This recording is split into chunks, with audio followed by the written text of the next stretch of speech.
बोले स्टार्ट करो। Hello friends, आज आर्ट एंड कल्चर का जो चैप्टर है वो है एक स्पेसिफिक टॉपिक्स है and these topics are very important for BPSC mains examination. One is Patna Kalam Patna कलम शैली and second is Madhubani painting. Both are very important topics for BPSC examination, mains examination. So I will discuss about these two topics. But apart from BPSC, it is important for MCQ question in UPPSC, UPSC, JPSC. So don't think that this is only important for BPSC examination. It is a universal topics and it may be possible that MCQ questions asked from these topics.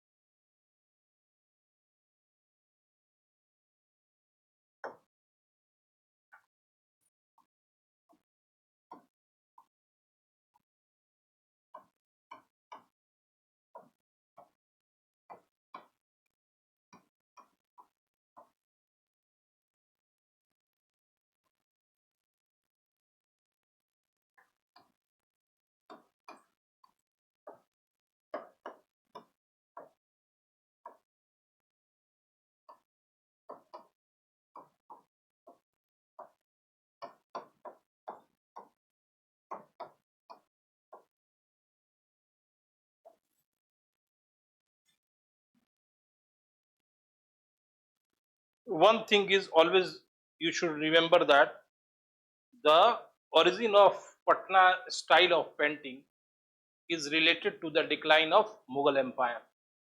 Patna कलम शैली का जो आविर्भाव है, जो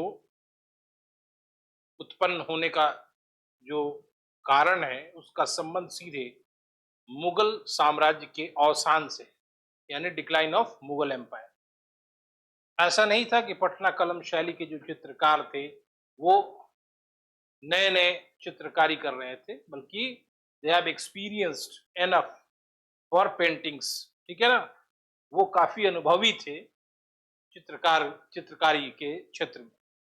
लेकिन some factors are responsible for their migration from Delhi and especially from Mughal court. कुछ कारण जिम्मेवार थे जिसके कारण उनको पटना से, खासकर मुगल दरबार से पलायन करना पड़ा।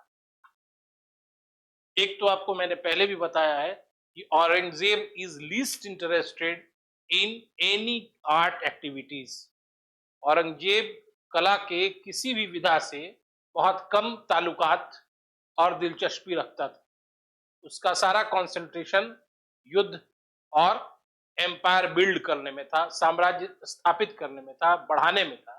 और इसीलिए उसकी पूरी जो शासन अवधि है, उसका पूरा टेन्योर जो है वो युद्ध और अभियान करने में ही पूरा व्यतीत हो गया।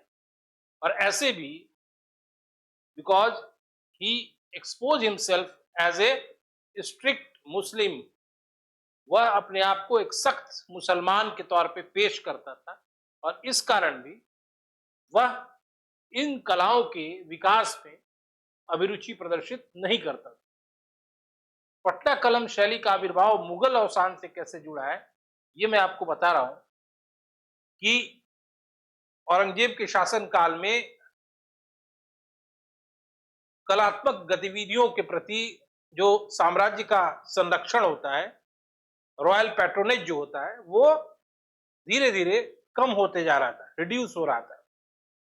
और after the death of Mughals, later Mughal period में, उत्तरकालीन मुगल काल में पपेट किंग थे, एक तरह से मुगलों के जो राजा थे वो कठपुतली शासक थे। और धीरे धीरे इन कलाकारों को प्रश्रय मिलना और संरक्षण मिलना बंद होने लगा और स्थिति इतनी खराब हो गई कि अब वो अपने जीविकोपार्जन के लिए भी तंगहाली की स्थिति में जीने लगे। ऐसी स्थिति में इन कलाकारों ने मुगल दरबार छोड़कर दूसरे क्षेत्रीय राजाओं या क्षेत्रीय केंद्रों में प्रवास करना शुरू किया, माइग्रेशन करना शुरू किया, माइग्रेट किए वो। तो कुछ चित्रकारों का समूह लखनऊ गया, कुछ बंगाल गया, कुछ गुजरात गया, लेकिन पटना कलम शैली से जुड़े जो लोग थे, चित्रकार थे, उनमें से एक बहुत बड़ी संख्या बंगाल को अपना आश्रय स्थल बनाई और मुर्शिदाबाद जाके वहां इन्होंने शरण लिया। इसी बीच आपको पता होगा, मॉडर्न इंडिया पढ़ते होंगे तो, कि बंगाल में एक वार हुआ था, वार ऑफ पलासी, जिसमें जो वहां पे सत्तारूढ़ शासक था सिराजुद्दौला, उसका तख्ता पलट हुआ और उसके बदले मीर जाफर को नया नवाब अपॉइंट किया अंग्रेजों ने। अपॉइंट क्या किया, मतलब उसको शासक बना, उसके बदले में अंग्रेजों को लाभ हुआ। ठीक है। मीर जाफर के नवाब बनते ही, जैसे ही उसे बंगाल की नवाबी प्राप्त हुई, उसने अपने पुत्र मीरन बहादुर को कुछ क्षेत्रों का शासक बनाया और मीरन बहादुर ने कला के प्रश्रय की बात तो दूर की बात, बल्कि कलात्मक गतिविधियों पर बैन लगाना शुरू किया। और वहां पर जो यहां से गए हुए चित्रकार थे, अब बंगाल भी उनका रहना मुनासिब नहीं लगा और फिर वहां से फिर वापस उन्होंने, गए तो थे पश्चिम से पूरब की ओर, यानी मुर्शिदाबाद, लेकिन अब फिर उल्टा उन्हें फिर पूरब से पश्चिम की ओर प्रवास करना पड़ा, माइग्रेट करना पड़ा। और इनमें से कुछ कलाकार बंगाल से जब बाहर निकले, पश्चिम की दिशा में आए, तो उनको ये बात पता थी कि मुगल साम्राज्य का डिक्लाइन है और मुगल साम्राज्य में अगर हम फिर से पहुंचते हैं तो वो आश्रय, वो पैट्रोनेज हमें नहीं मिलेगा। इस कारण उनमें से कुछ चित्रकार, उनमें से कुछ नहीं, मतलब एक चित्रकारों का एक बड़ा सा समूह है, large group of painters, they are settled in Bihar towns like Purnia, Patna, ठीक है, बेतिया। उनमें से कुछ चित्रकार पटना यानी बिहार के कुछ शहरों में आकर बस गए, जैसे पूर्णिया, बेतिया, पटना। ठीक है। इन्हीं चित्रकारों ने जो चित्रकारी की शैली अपनाई और जैसे जैसे चित्र बनाए, तो इन चित्रों में मौलिकता और स्वाभाविकता और सहजता तीनों थी। स्वाभाविकता, मौलिकता और सहजता। ठीक है।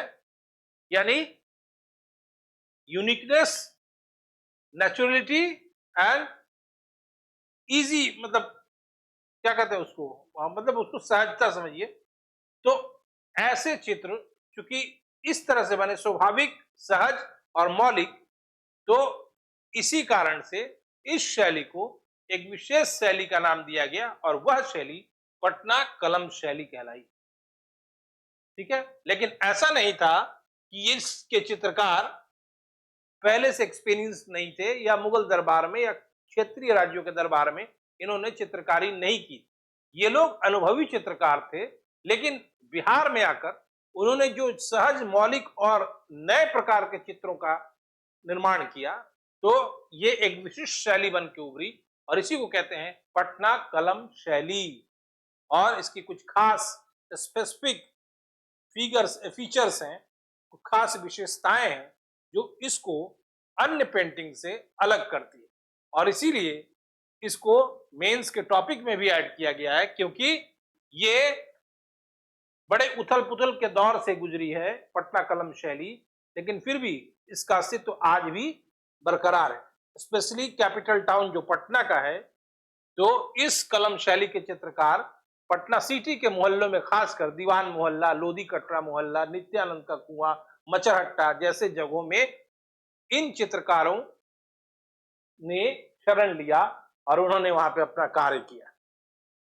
दूसरी बात कि पटना में इनके राइज होने का एक और फैक्टर जिम्मेवार था कि पटना उस समय हाल में पटना पर यूरोपीय कंपनियों के पदाधिकारी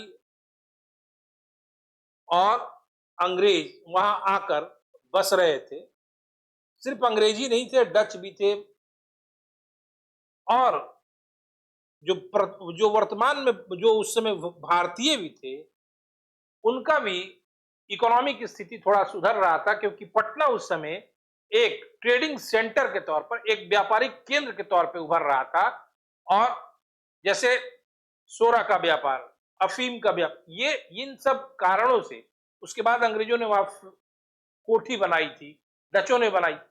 इन सब कारणों से पटना एक ट्रेडिंग सेंटर के तौर पर, और वहां जो रहने वाले थे उनकी आय बाकी जगह के लोगों की आय से थोड़ी समृद्ध स्थिति में थी, बढ़ी हुई आय थी, जिसके कारण ऐसे पेंटिंग्स के खरीदार वहां पे आसानी से इजीली अवेलेबल हो गए, और इन चित्रकारों ने जो कृतियां रची उसके खरीदने वाले लोग भी मिले, इसलिए इनको और अधिक मोटिवेशन मिला, और इसी मोटिवेशन के कारण पटना कलम शैली को विस्तार मिला।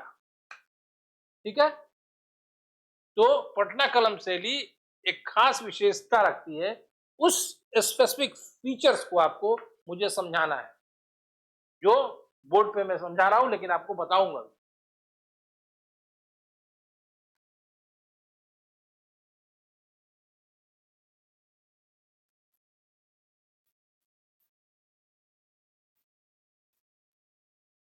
जब भी मेंस में क्वेश्चन आए, पॉइंट नंबर से नहीं शो करना है, बल्कि पैराग्राफ चेंज करके हर नई बात नई पैराग्राफ में लिखनी है बात। ठीक है, जैसे आपने स्टार्ट किया यहां से स्टार्ट किया, आपने एक बात बोल दी यहां, फिर आपको दूसरी बात बोलनी है, फिर नेक्स्ट पैराग्राफ। ये मैं कई बार बता चुका हूं आपको, मैं यहाँ बोर्ड पे बताता हूं नंबर लिख के, ये आपके समझाने के लिए, आपको रिकॉल करने के लिए। आंसर में कभी भी 1 2 3 नहीं लिखा जाता है।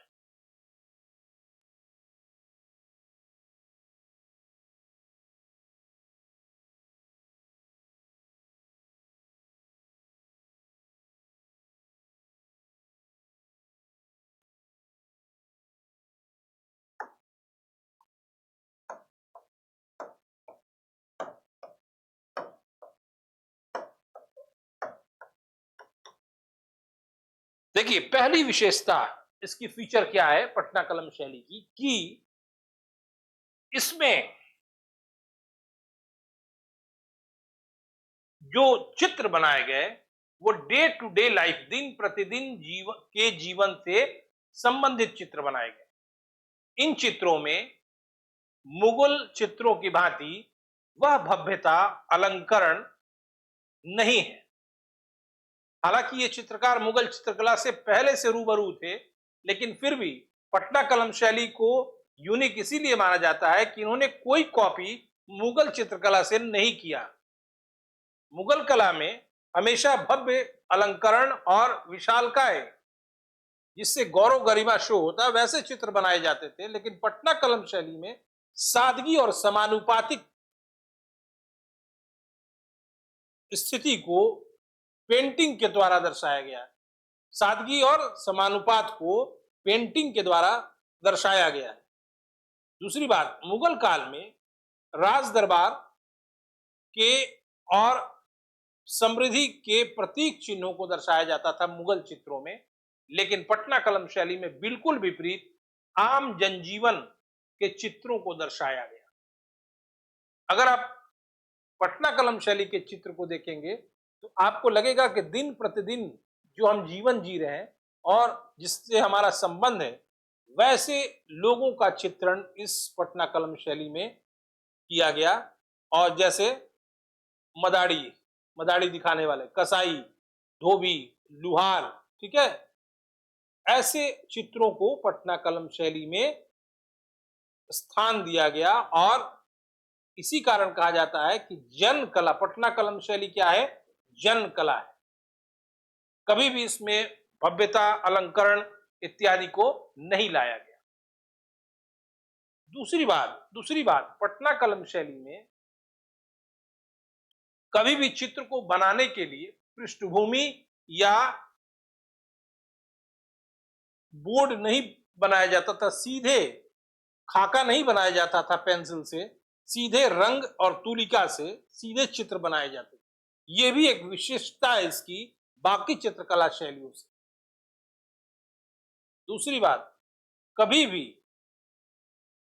पटना कलम शैली में चित्रों को चमकीला बनाने के लिए हाथी दांत या इगेट पत्थर से कभी भी रगड़ के चित्रों को चमकीला नहीं बनाया जाता। दूसरी बात, इसी से एक जुड़ा हुआ बात है कि पटना कलम शैली में चटक रंगों का, लाइट वाले जो रंग है, इसका प्रयोग वर्जित। अगली बात, पटना कलम शैली में जो जिस चीज से चित्रकारी की जाती थी ब्रश से, उसका निर्माण खुद कलाकार ही करते थे। और एक बहुत इंटरेस्टिंग एग्जाम्पल आपको बता रहे हैं कि आमतौर से जो महीन काम होता था उसके लिए वो एक ऐसे पंख का इस्तेमाल करते थे जो गिलहरी की दुम से निकाले जाते थे। इसके लिए वो गिलहरी की दुम को पहले काट देते थे, रात भर रीठा के पानी में उसको छोड़ देते थे। उसके पश्चात सुबह में एक छोटे चिमटे से उसके एक एक रोए को निकालकर गोंद से साटा जाता था एक स्थान पर। उसके बाद कबूतर का एक पंख जुगाड़ किया जाता था और कबूतर के पंख को बीच में चीरा लगा के हल्का आधा काटा जाता था। फिर उनमें वो पंखों को बांध दिया जाता, पंखों को लगा के धागे से बांध के, और तब महीन काम उससे किया जाता। मोटे काम के लिए भैंस, खरगोश, इन सब, खरगोश का भैंस, बकरी, ऐसे पशुओं के रोमों का प्रयोग किया जाता था। ये बहुत इंटरेस्टिंग एग्जाम्पल था जो मैंने आपको बताया। दूसरी बात, पटना कलम शैली के चित्रकार जो थे वो उनके चित्रों को देख के उनकी बारीकियों के चरमोत्कर्ष को पहचाना जा सकता है। जैसे कुछ चित्र हैं, जैसे चिड़िया का चित्र है, पक्षी का चित्र, जिस प्रकार उसके रोए और पंखों को बनाया गया है, इससे लगता है कि कलाकार को पक्षी के शरीर क्रिया विज्ञान का कितना गहराई से जानकारी था, क्योंकि वो चित्र बिल्कुल ओरिजिनलिटी को शो करते हैं, बिल्कुल वास्तविकता को शो करते हैं, क्योंकि पक्षी के शरीर की पंख और रोए को इस तरह चित्र में दर्शाया गया है जिससे लगता है कि इस शैली के चित्रकारों के चित्र में बारीकियां चरमोत्कर्ष पर थी। तीसरी बात, पटना कलम शैली के चित्र कभी भी आभा लिए या पीछे से बैकग्राउंड का प्रयोग किए हुए नहीं बनाए गए, और चित्रों को समानुपातिक ढंग से दर्शाया गया है। यानी चित्र समानुपात इस प्रकार का है कि चित्र सहज और मौलिक दिखाई पड़ रहे हैं। इस कला शैली में कागज पर चित्र बनाने की परंपरा थी, जिसमें कागज को भी स्वयं बनाया जाता था। कागज के लुगदी से नया कागज तैयार किया जाता था और लेई से परत दर परत कागज को साट कर और ठोस कार्डबोर्ड प्राप्त हो जाता था। सूखने के बाद तब उस पर चित्रकारी की जाती थी। इसके साथ साथ इस चित्रकला शैली में मृग मतलब हिरण के जो छाल की जो पतली झिल्ली होती थी, उसका प्रयोग भी चित्र बनाने के लिए किया जाता था। ये खास पटना कलम शैली की विशेषता है। और इस कला शैली के चित्रकारों ने चित्रकला की बारीकी को इस तरह सहजता से दर्शाया है कि ये देखने से लगता है कि इस शैली के कलाकार पहले से कितने सिद्धहस्त होंगे चित्रकारी करने में, क्योंकि इनके चित्र देखने से ऐसा प्रतीत होता है कि ये चित्र पहले नहीं बने होंगे। यहां तक कि कांगड़ा चित्रकला शैली में भवनों की भव्यता को दर्शाया गया है, जबकि पटना कलम शैली जैसी ही कांगड़ा चित्रकला शैली थी, लेकिन पटना कलम शैली में उस भव्यता को नकार दिया गया है। यानी चित्र को कभी भी भव्य या भड़कीलापन चित्र से न शो हो, इसका पूरा कोशिश किया गया है। कभी कभी लकड़ी के कोयले को इतना तीक्ष्ण काटकर पेंसिल का आकार दिया जाता था और उसी से पेंटिंग भी की जाती थी। और रंग जो थे, प्राकृतिक रंग का इस्तेमाल पटना कलम शैली में हुआ है। और रंग बनाने के लिए चित्रकार जैसे बहुत सारे रंग का इस्तेमाल करते थे, उस रंग का प्रयोग करने के मतलब करने डायरेक्ट वो चित्रकला पर वो चित्रकार करते थे। इसके लिए वो कोई बाहर से उस रंग को नहीं लाते थे, ठीक है ना। मतलब चित्र का रंग बनाने के लिए खुद डिसाइड करते थे और फिर उस चित्र में वही रंग भरते थे। तो पटना कलम शैली की इन्हीं विशेषताओं के कारण, सहजता, मौलिकता और स्वाभाविकता के कारण इस कला शैली की इतनी विशेष महत्व प्रदान किया गया है। इस कला शैली में कुछ कुछ चित्र जो हैं वो एग्जाम्पल के तौर पे, उदाहरण के तौर पर आप दिखा सकते हैं। जैसे महादेव लाल एक चित्रकार थे जिन्होंने रागिनी गंधारी का चित्र बनाया है, और इस रागिनी गंधारी के चित्र को देखने से किसी भी विरहिणी नायिका के विरह को आसानी से समझा जा सकता है। एकदम जीवंत वो विरह जो है, उस चित्र को देखने से उस विरह की जीवंतता देखने वाले को महसूस होती है। फिर महादेव लाल के बाद माधव लाल हैं जिन्होंने रागिनी टोडी का चित्र बनाया है, जिसमें उस विरहिणी नायिका को वीणा बजाते हुए दिखाया गया है। यमुना प्रसाद ने बेगमों की शराबखोरी का, कैसे बेगम शराब पीती थी, शराबखोरी को बहुत अच्छे से दर्शाया है इन चित्रों में, यमुना प्रसाद ने, ठीक है। एक व्यक्ति ने यह दिखाया है इस पेंटिंग में कि कैसे वो बहुत अधिक अच्छा पेंटिंग है। एक व्यक्ति ने टांगे का चित्रण किया पटना, इन चित्रों से, पटना कलम शैली के चित्रों से पटना के सामाजिक स्वरूप का भी पता चलता है। जैसे एग्जाम्पल मैंने बताया तांगे का चित्र, तो तांगा पे बैठने वाला रईस और तांगा चलाने वाला, दोनों का जो पोशाक है, जो रहन सहन है, इन चित्रों से स्वाभाविक रूप से झलकता है। और इससे प्रतीत होता है कि सामाजिक सोपान पटना में था और असमानता थी, यानी सामाजिक सोपान क्रम में ऊंचे और नीचे वर्ग के लोग मौजूद थे। सिर्फ उस तांगे के चित्र को देखने से ये पता, यानी पटना कलम शैली के चित्रों ने एक सामाजिक व्यवस्था को भी रूपायित किया, ठीक है। कैसा समाज था और सामाजिक सोशल डिस्क्रिमिनेशन था या नहीं, इससे भी इसकी प्रतीति होती है। दूसरी बात, पटना कलम शैली में कहारों का चित्र, धोबी का चित्र, बढ़ई का चित्र, ये आम जनजीवन को प्रदर्शित करता है और आम अपेक्षाओं को प्रदर्शित करता है। जो लोक आकांक्षा है, उन चित्रों, उन आकांक्षाओं की पूर्ति पटना कलम शैली के चित्रों से होती है। और पटना कलम शैली के चित्रों के कारण जो सामाजिक अधिक्रम है, सामाजिक विकास है, उसका भी संज्ञान किया जा सकता है। और इस कला के बहुत सारे कलाकार थे, जैसे सेवक राम, हुलास लाल, ईश्वरी प्रसाद, राधा मोहन बाबू, ठीक है। तो इसमें सबसे बड़ा नाम ईश्वरी प्रसाद का है, जिन्होंने इस शैली के उत्थान के लिए बहुत अथक प्रयास किया। लेकिन ईश्वरी प्रसाद बाद में पटना से माइग्रेट करके कलकत्ता शिफ्ट हो गए और वहीं सेटल्ड हो गए। तो ईश्वरी प्रसाद के बचे हुए कामों को जिस व्यक्ति ने ऊंचाई तक पहुंचाया, उसका नाम है राधा मोहन बाबू।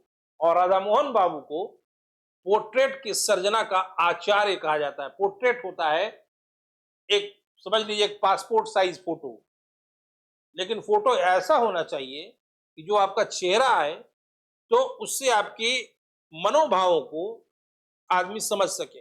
चेहरा इस प्रकार हो कि आप क्या सोच रहे हैं, आपकी मानसिकता क्या है, उससे आपको देख के पता लग रहा है। तो राधा मोहन बाबू को पोर्ट्रेट की सर्जना का आचार्य कहा गया है। इसी राधा मोहन बाबू के प्रयासों से पटना आर्ट कॉलेज की स्थापना हुई। राधा मोहन बाबू के कारण ही यह जो पटना कलम शैली है इतनी उत्थान पर पहुंचा, क्योंकि कलाकार तो सिर्फ कृतियां रचे थे, लेकिन उसको स्थान दिलाने वाला एक व्यक्ति था जो कि राधा मोहन बाबू को कहा जा सकता है। और इस शैली के चित्र जो है Patna museum, Patna art college में आज भी आप चाहें तो जाकर देख सकते हैं। और देखेंगे तो जो मैंने बात बताई, तो आपको इन चित्रों को देखने से वही जीवंतता, वही सजीवता और मौलिकता का संज्ञान होगा और आभास होगा।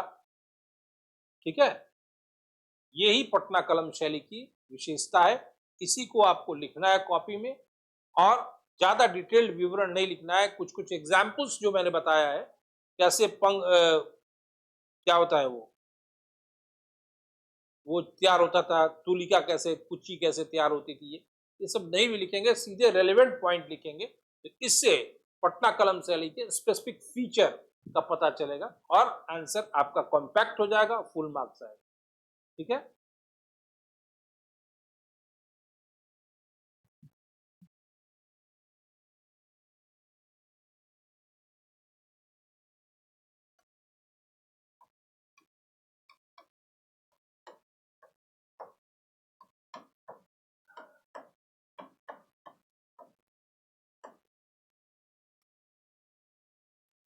अगला टॉपिक है मधुबनी पेंटिंग। ठीक है, मधुबनी कला।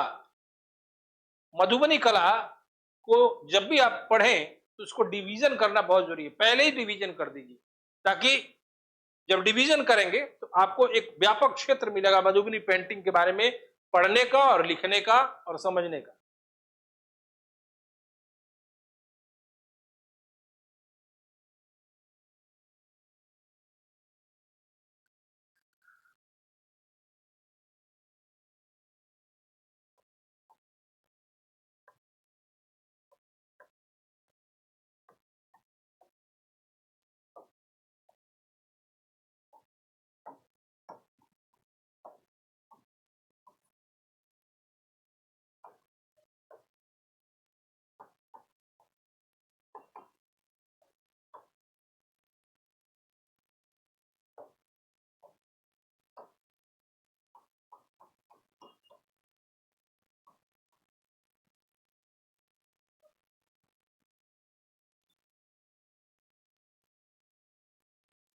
मधुबनी पेंटिंग के दो रूप हैं, एक तो जो दीवालों पर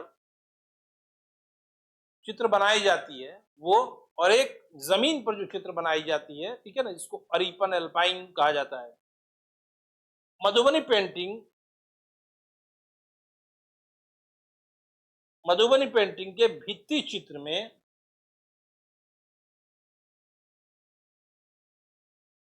चित्र में दो इंपॉर्टेंट बात है कि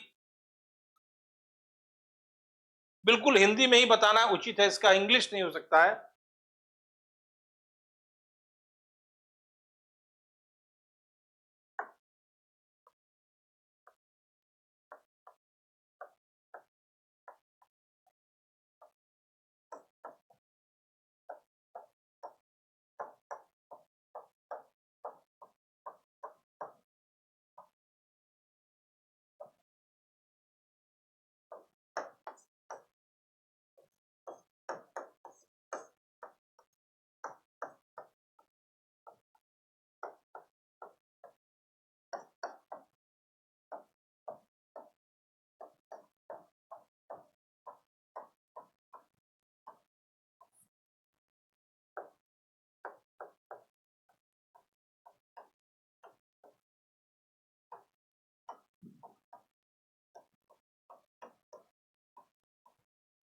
पहले इसको समझते हैं हम लोग।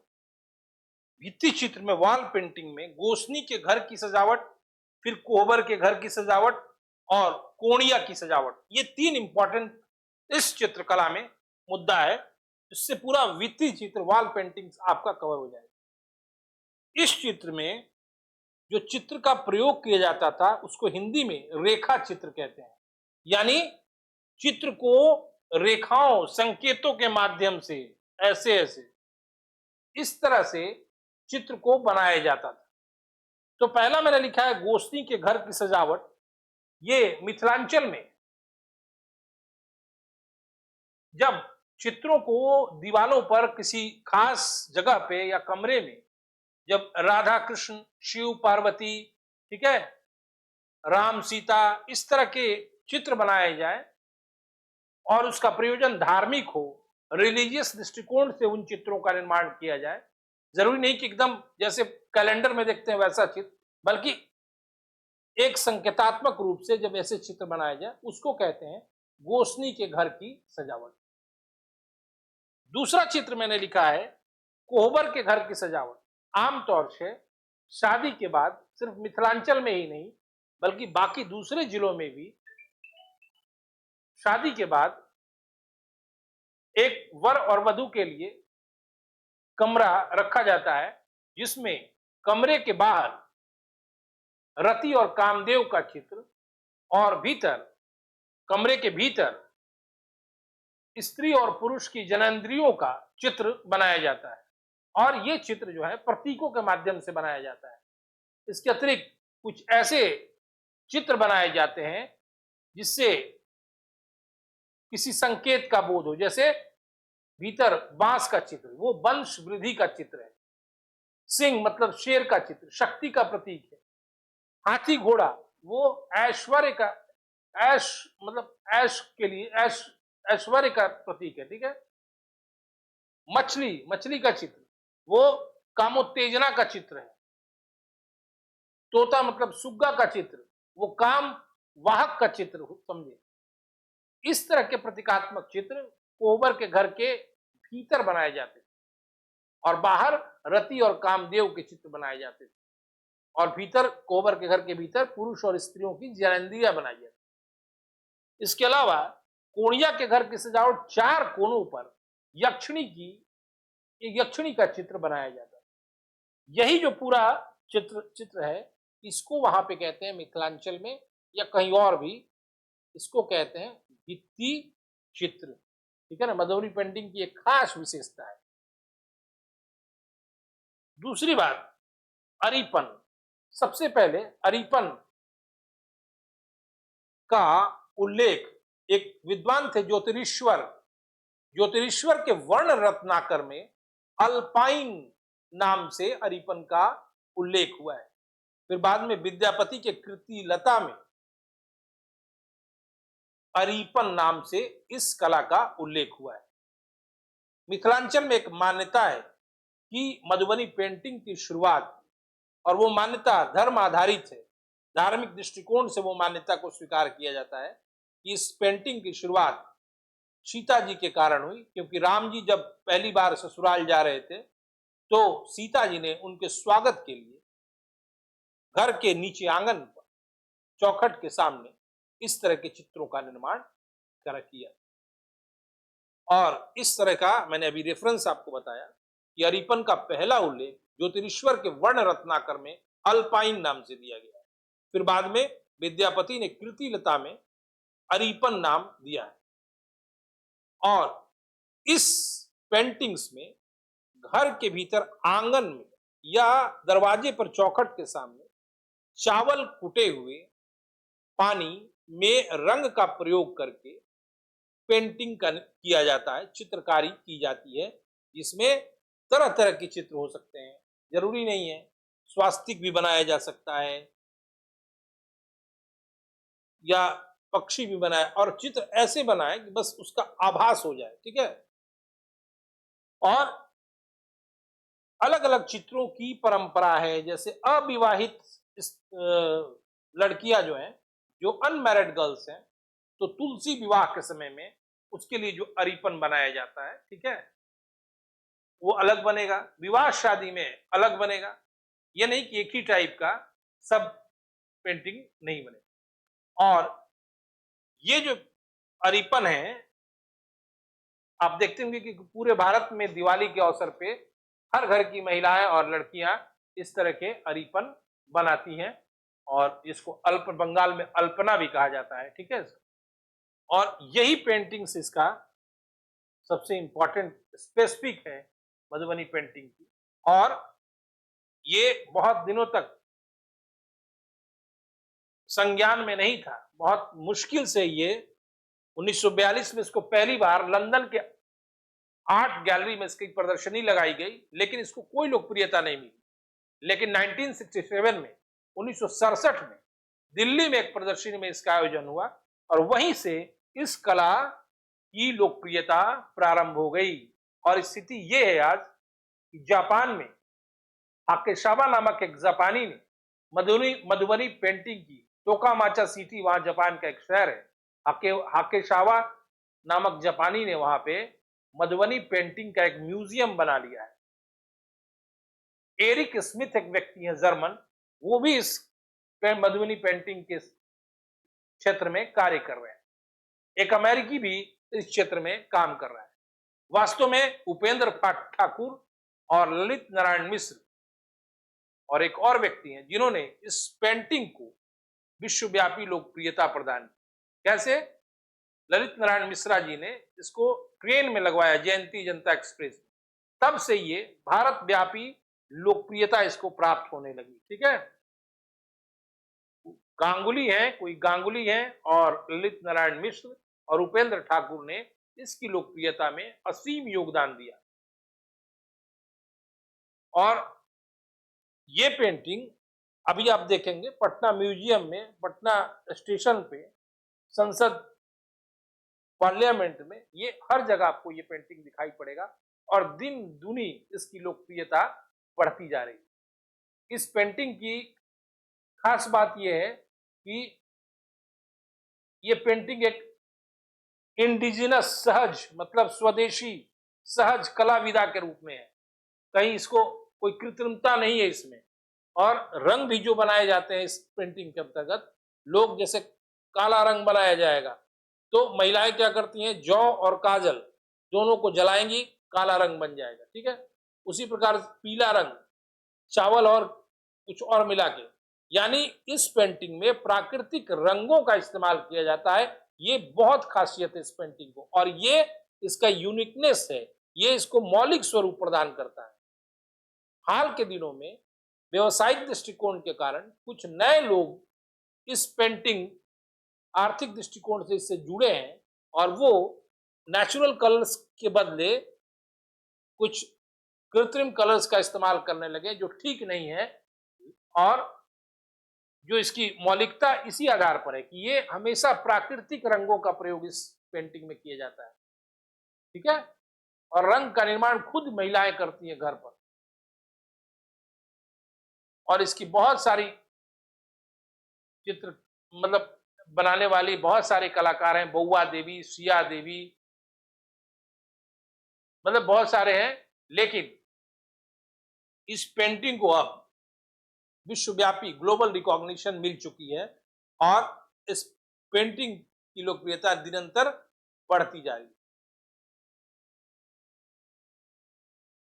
इस पेंटिंग के एग्जाम्पल के तौर पे मैं आपको बता रहा हूं ताकि आप समझ ले कि किस प्रकार की पेंटिंग है।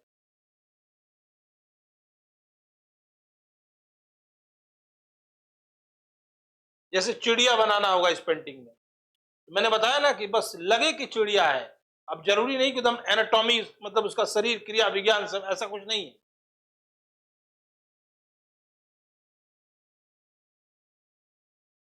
यानी देखिए ऐसे लग रहा है कि चिड़िया उड़ रहे हैं, ठीक है। वृक्ष बनाना होगा,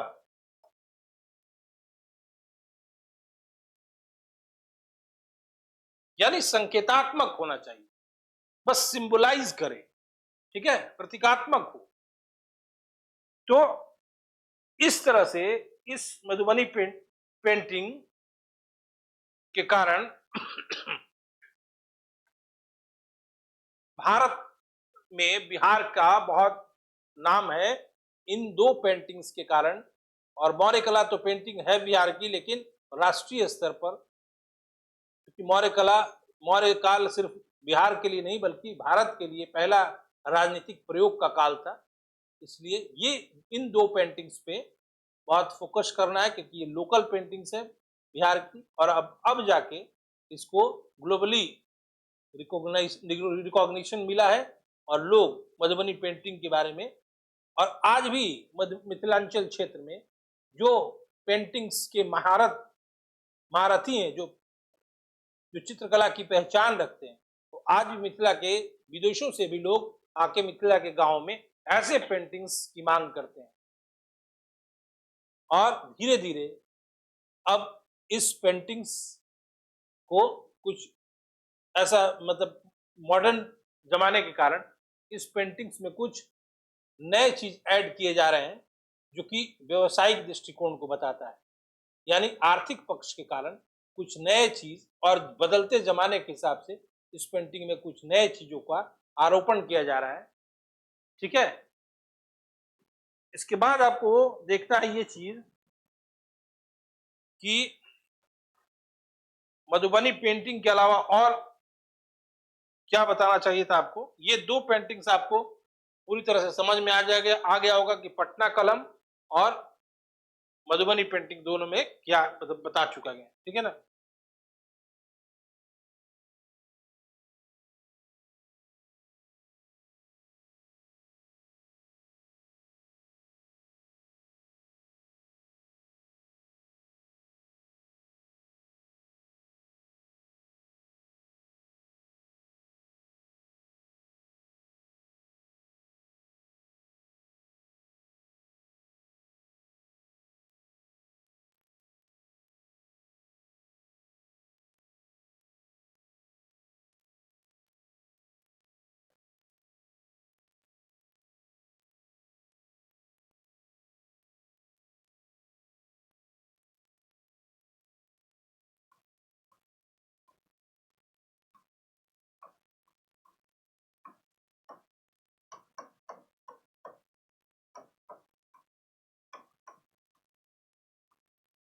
ये लिखना मेरा जरूरी था, प्रीलिम्स में के लिए इंपॉर्टेंट है, इसलिए लिखना जरूरी है।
ये प्रीलिम्स के लिए इंपॉर्टेंट है। ठीक है ना।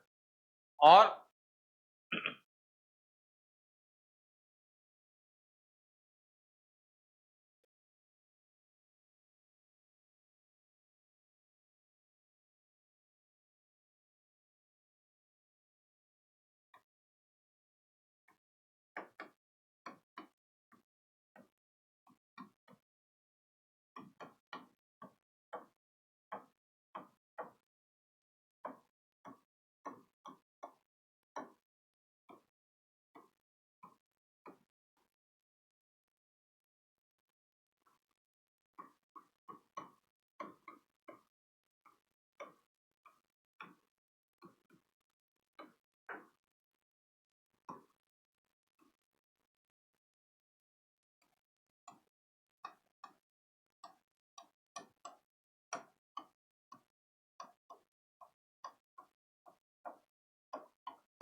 जापान में टोकामाची सिटी में मधुबनी पेंटिंग का एक संग्रहालय बनाया गया है और वह संग्रहालय बनाने वाले व्यक्ति का नाम है, जापानी है वो, उसका नाम हाके सावा है। ठीक है ना, हाके सावा है।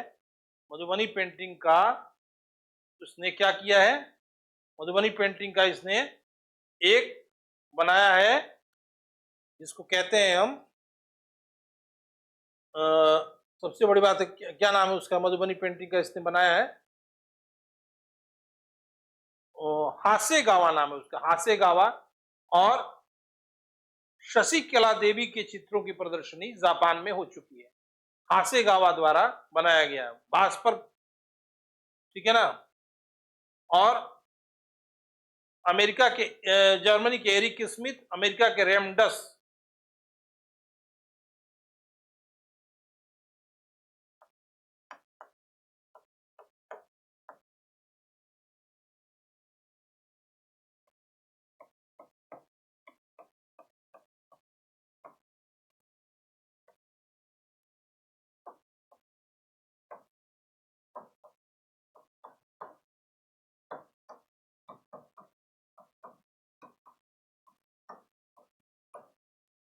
रेमडस ये अमेरिकी है, अमेरिका का है, ये मधुबनी पेंटिंग के क्षेत्र में काम कर रहा है। दूसरे हैं एरिक स्मिथ, ये जर्मनी के हैं। तीसरा फैक्ट, जो मधुबनी पेंटिंग की चित्रकार है शशिकला देवी, उनके पेंटिंग्स की प्रदर्शनी जापान में हो चुकी है।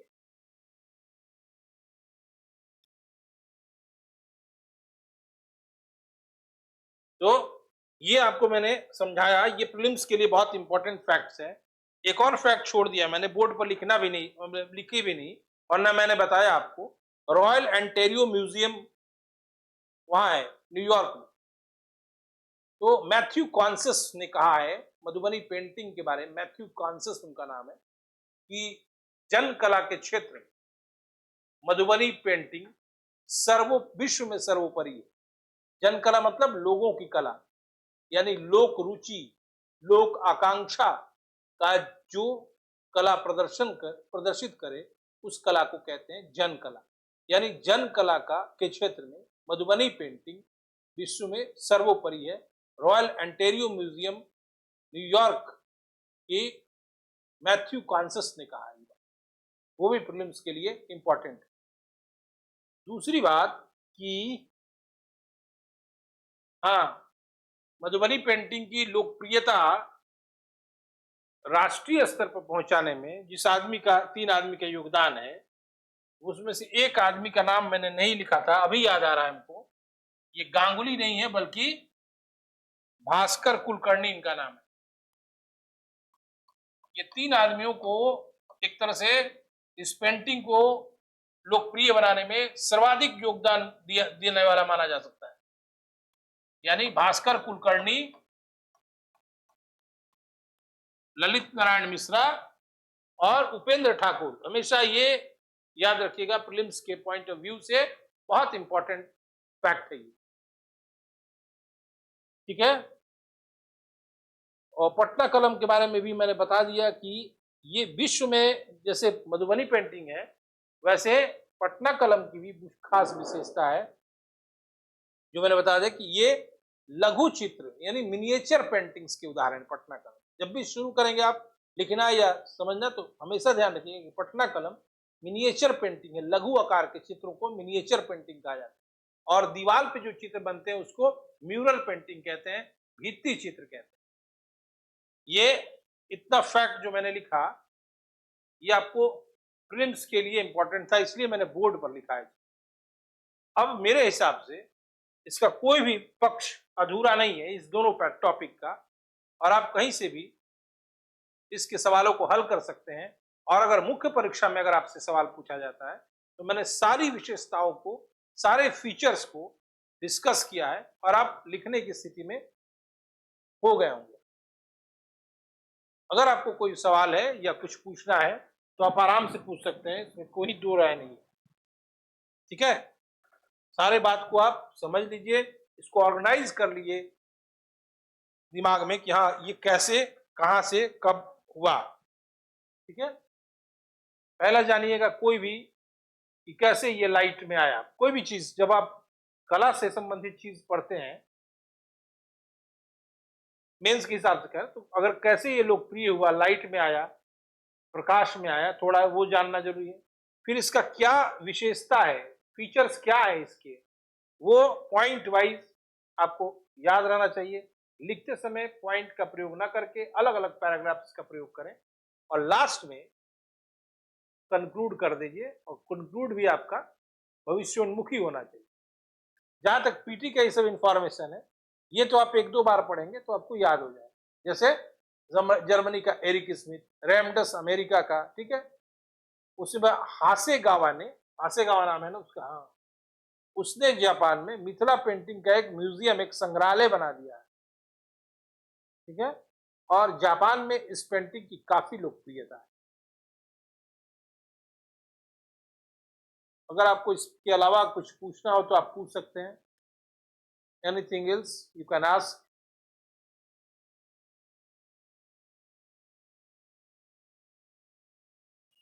लेकिन इतना आपको तोड़ तोड़ के पढ़ाया मैंने, अब आपके दिमाग में क्लियरिटी होना चाहिए, एकदम कॉन्सेप्ट क्लियर होना चाहिए। कहीं से भी आपको इसमें कोई कंफ्यूजन हो तो आप आराम से पूछ सकते हैं, क्योंकि मैंने तोड़कर पढ़ाया दोनों पेंटिंग्स को। पटना कलम अलग, मधुबनी पेंटिंग, उसका जो एस्पेक्ट्स है पटना कलम के, मधुबनी पेंटिंग के, अब आपको समझ में आ जाना चाहिए। ओके, ठीक है, फिर मिलते हैं नेक्स्ट क्लास में। Thank you.